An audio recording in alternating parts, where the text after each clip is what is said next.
All right, this is Dan Meehan for Fight News Australia, and today we have UFC lightweight Jamie Mullarkey back on the program. Jamie, of course, takes on Devonte Smith on October 3rd here in Australian time at UFC Fight Night, Santos versus Walker.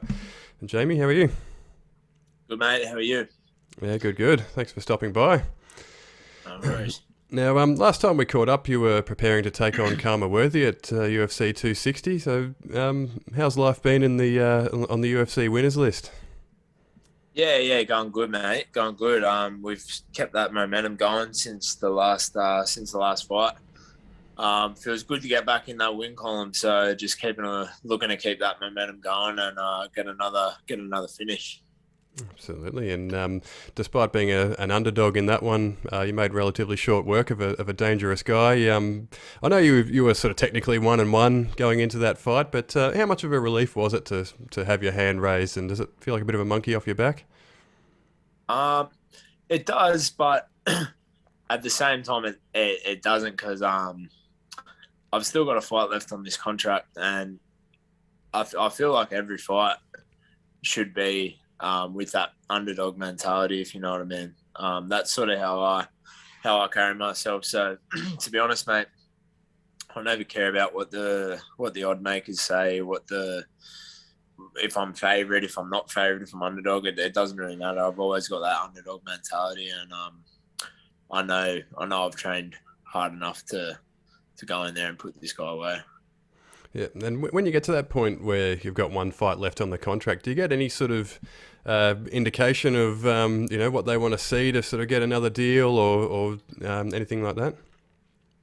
They want to see exciting fighters, and I know that that's me. So there's no problem with bringing the excitement factor, but the win is probably just as important. So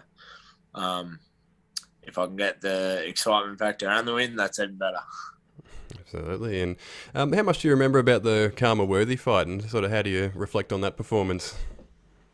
I felt really good. I felt like the third fight in, I felt more comfortable in the UFC, like as a fighter. You know what I mean? Like the whole fight week, I was just a little bit more familiar with how they run things, and especially with the high level camp that I done last time with Alex Volkanovski, and that's what I've done this time again. I've gone down to freestyle MMA, and man, they train hard. They do a tough camp, and the results speak for themselves. So I've got that same confidence going into this fight.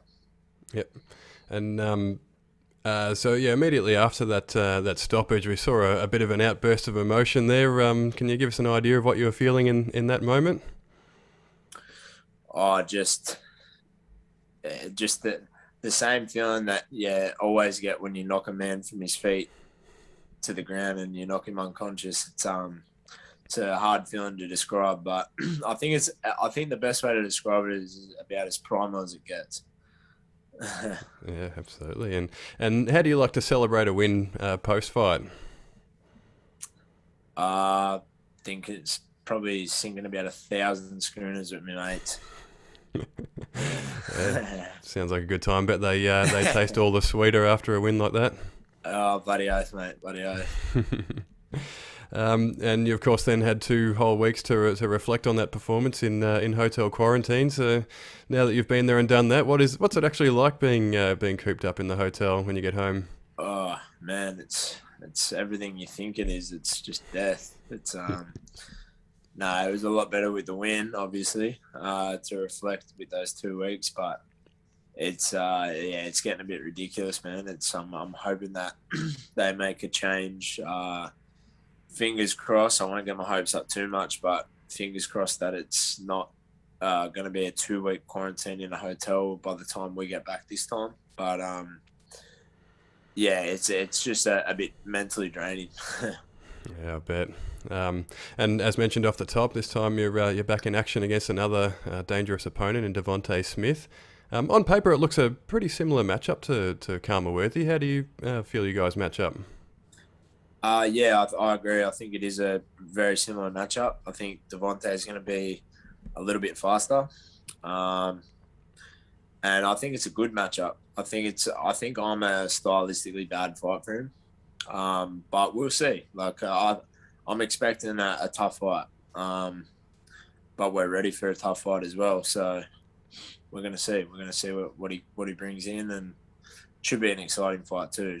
Like exactly the same as the Khama Worthy fight. It's like a fan friendly fight, which could go anywhere. This fight could stay on the feet. It could go to the floor. It could be an up and down scrap. It could be a first round finish again. We'll see. Yeah, looking at Smith's record, he has 11 wins for 10 KOs and 1 submission. So, like yourself, he's a finisher. So it kind of has fight of the night written all over it, doesn't it? 100%, 100%. They're the fights I want. That's the ones that are. They're the ones you want to put all of it in and train as hard as you can for, and go in and fight. Like I don't want to go in and score points and dance around in there. I think everyone knows that. Yep, and we're not believers in MMA maths here at Fight News Australia, but Devonte Smith, as I'm sure you're aware, has a loss on his record to Khama Worthy. Are there any sort of lessons you can take from that? Yeah, definitely. I've watched a fair bit of footage on Devonte now, and we've come up with a good game plan, and I'm excited to go put to work all the work that we've done in this camp. I feel like I've really leveled up again and added a lot more tools to my belt. Higher fight IQ, I think. Yeah, and obviously, we live in the COVID era now, and New South Wales has probably been the worst hit state in Australia. So, how's training camp been, given everything that's going on up there? Yeah, well, we were lucky enough to still get a camp in. So I can't really talk too much about it, but we definitely were able to do everything that we still were, with or without COVID. So it's been a great camp, another high level camp.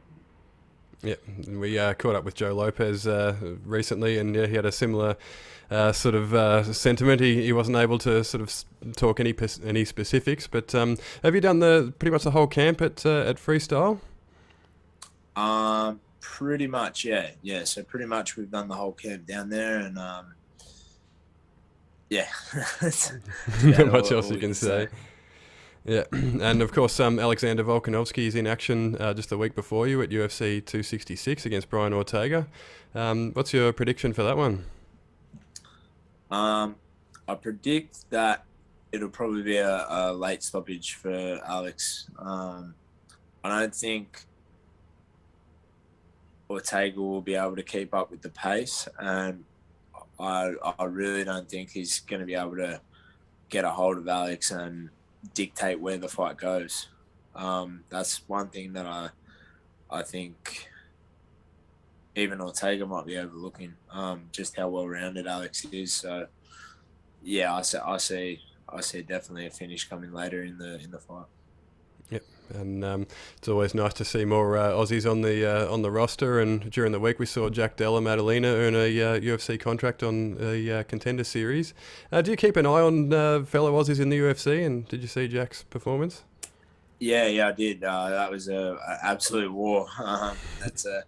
He's a keeper for the UFC. You know what I mean? That's the guys that they want, and I do. It's great to see other Aussies and Kiwis getting on the big show. It's really good to see, and it's just good for Australia. It means that the UFC are going to keep coming back and scouting our guys, because we're right up there. We're right up there with the best fighters in the world. Definitely, and for yourself, you've just picked up your first official win anyway in the in a stacked lightweight division. But assuming, of course, that you're successful against Devonte Smith, how soon would you be looking at getting a ranked opponent? I believe that I'm right there behind the top 20. I'm not looking past Devonte Smith, but I think within the next couple of fights I'll be in top 20. Yeah, and you don't strike me as the call-out type, but do you often have your eyes on particular opponents, or sort of plot your own path when you're sort of scrolling on the rankings? Nah, mate, I'm honestly just looking at the guy that's in front of me. I don't look past anyone. All right, Jamie, before I let you go, do you have any sponsors or anyone you'd like to shout out? I'll hand over to you. Yeah, I'd like to thank all my sponsors, Crush Organics, Dependable Fire Services, Coastal Plumbing Excavation, BRP Industries, TikTok Nutrition, Cryo Plus, Next Gen Nutrition, Aaron Leagues Club, GMC Enviro and Tanner, and everyone who supports me, all my team. Thank you very much, and I can't wait to go out and get this win. Absolutely, we're looking forward to watching it, Jamie. So, yeah, thank you so much for stopping by again, and all the best on October 3rd. Thank you. Cheers, mate.